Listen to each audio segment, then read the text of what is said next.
nga guys, for today's video is ayan magbabalat tayo nung isang sofa ko na hindi natapos nung nakaraan. So ngayon lang dumating na yung aking tela. Pero syempre, mas malaki yung sofa na yun ngayon and hindi ko siya matatapos hindi ko siya matatapos ng isang araw lang kasi medyo malaki siya. So ang gagawin ko ngayon is magbabalat na lang tayo. Tatanggalan muna ng tela. Para bukas is hindi na ako masyadong mahirapan sa pag-cover. Hindi na ako masyadong pagod. So ngayon, dumating na yung tela. Ayan, umorder ako ng 2 yarda. 2 yarda na lang. Kasi nga, meron pa namang tira ako doon sa nakaraan. Kaso lang, hindi na talaga siya kasya. And, ayan siya. 2 yards. Ayan yung 2 yards. Eh? 2 yards na to? Oh, 2 yards nga. Saktong-sakto, 2 yards. And sakto lang ito para matapos yung isang sofa na yon. So, medyo malaki kasi yun. And yun, hindi ko siya matapos ngayong araw. So, ang gagawin ko ngayong araw is babalatan ko yun para kinabukasan, hindi na ako masyadong pagod. So, let's go! So, ayan guys, si Zoe, talaga naman nagutom. Gustong kumain ng tinapay. O, ayan. So, dadalhin ko na yung sofa. Dito ako banda sa may kusina. Magaano kasi, ang sakit nung nakaraan, ang sakit ng paa ko. Natusok ako ng yung stapler, yung sa tacker, yung mga bala ng tacker. Ang sakit sa paa. So, syempre, andito si Bibi. Baka mamaya mapano yung paa niya. Baka mamaya matusok.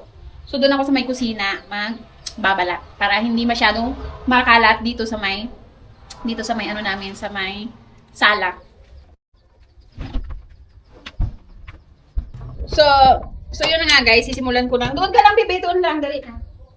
Dito ka, wag kay mama ha. So, ayan, magsisimulan.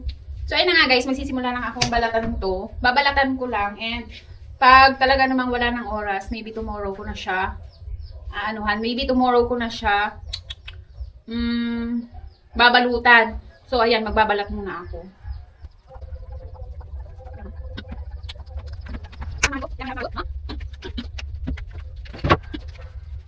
So, yun na nga guys, kailangan kong maglagay ng harang na pintuan dyan, ng harang na bangkuan dyan. Kasi si Zoe, pumupunta dito, tingnan nyo, sobrang kalawangin na yung kanyang, ayan yung mga thumbs, ano ba yan, tawag dyan. Ano dito sa simento, so baka mamaya paano si Bibi?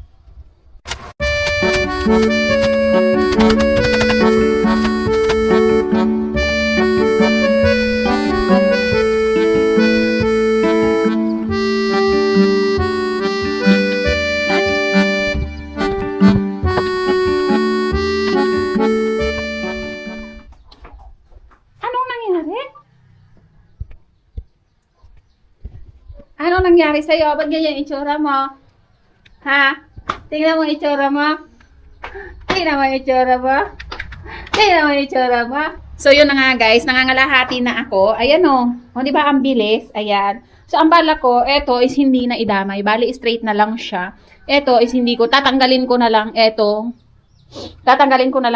parang harang niya dito. And straight na lang siya. Para, ang pangit kasi minsan ito is maano sa dingding namin, tapos may space. Lagi nahuhulog yung, parang nagkakaroon ng space. Ang daming nahuhulog doon sa gilid. So, ang bala ko, sinabi ko kay daddy, etong ganyan niya, tatanggalin ko na lang para isang straight na lang siya. Siyempre, para mas mabilis. So, ayan, tanggalin nga natin. Try kong tanggalin kung kaya ko.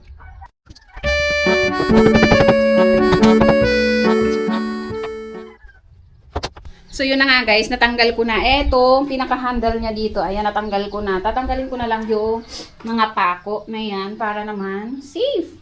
So, ayan, babaklasin ko na lang etong pinaka-cover niya. And para matatapos ko siya ngayon. Kaso lang, syempre, may mga asikasuhin pa tayo. So, maaga pa naman. 11:00 pa lang. So, ayun, parang matatapos ko talaga siya. So, eto pala yung tinanggal ko. Ang hirap pala tanggalin kasi yung pake niya. Eto yung tinanggal ko. Parang paleta lang naman pa yung nilagay nila. O, alam, paleta lang. So, ayan, babalatan ko muna ito para, ayun, tapos na. Kaya kung kakayanin, matatapos ko to ngayong araw. Guys, natapos ko na siyang balatan. So, ayun guys, tingnan nyo ang haggard. Natapos ko nang balatan yung upuan. So, maaga pa, 2:00 pa lang. So, tingin ko matatapos ko siya ngayong araw. Tingnan nyo. O, ayan. Di ba? Balat na. So, ayun. Baka matapos ko siya ngayong araw. Pero feeling ko magdadagdag ako ng kutsyon dito banda. dito banda. Dadagdagan ko siya ng foam. Kukuhain ko yung foam dito para magamit ko doon. So, ayan na nga guys, magsisimula na akong mag-cover. O, tingnan nyo, di ba? Ang dumi na ng pagka-foam niya. Pero, okay lang yan. Kasi lalagyan ko naman ng katsa. So, meron pa akong katsa dito. 1, 2, 3, 4 na lang. Sana kumasya hanggang pinakailalim. Kasi, syempre, yung pinakailalim, lalagyan ko rin ng katsa yun.